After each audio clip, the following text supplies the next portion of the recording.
Top 500 būtībā ir nopietnākais un pilnīgākais Latvijas tautsājumniecības apskats ikgadējais, kurš iznāk jau 18 gadu pēc kārtas.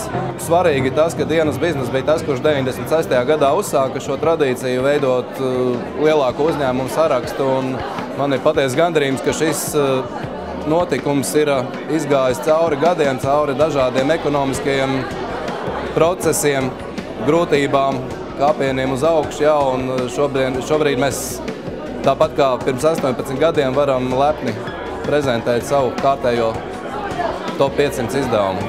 Top primārais parametrs pavisam vienkārši. Mēs apkopojam lielāku uzņēmumu sarakstu pēc neto apgrozījuma sadarbībā ar Lursoft, kas noteikti ir jāpiemina kā mūsu lielākais un senākais sadarbības partners.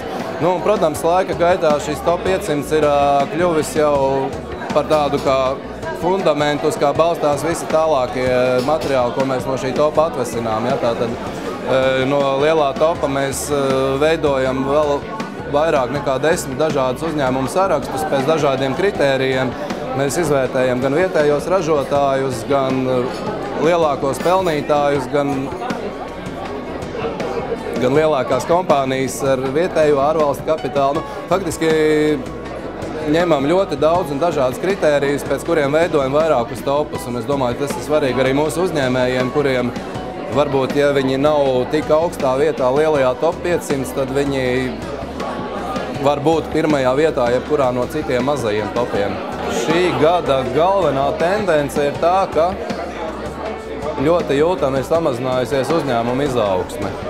To mēs varbūt neredzam, vērtējot uzņēmumus pa vienam vai pa kaut kādām atsevišķām grupām nozarēm, bet savalkot kopā top 500 rādītājus un mazliet paskaitļojot, mēs ļoti labi ieraugām statistiku, ka 2013. gadā faktiski ir apstājusies apgrozījuma izaugsme, ir samazinājusies peļņas izaugsme, samazinājusies uzņēmuma rentabilitāte. Un es domāju, ka tie ir signāli, uz ko varbūt jāpievērš uzmanība ne vairs mums kā dienas biznesam, bet jau cilvēkiem, kas nosaka toni valsts ekonomikā un pieņem lēmumus.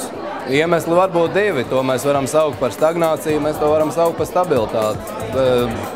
Kāds ir galvenais iemesls? Mēs varam meklēt iemeslus pasaules ekonomikā, globālajos procesos, bet es domāju, 2013. gadā tas varbūt vēl nebija tas noteicošais faktors.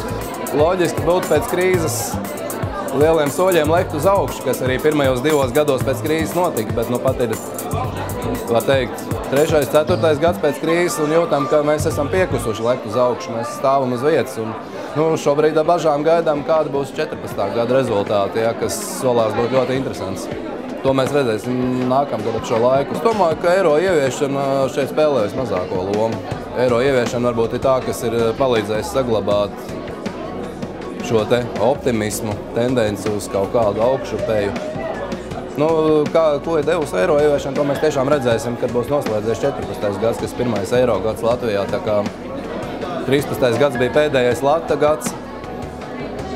Tā kā ir grūti spriest, vai šī valūtas maiņa tiešām bijusi pie vainas tam, ka ekonomika nobremzējusies. Top 500 nopirkt ir vērts.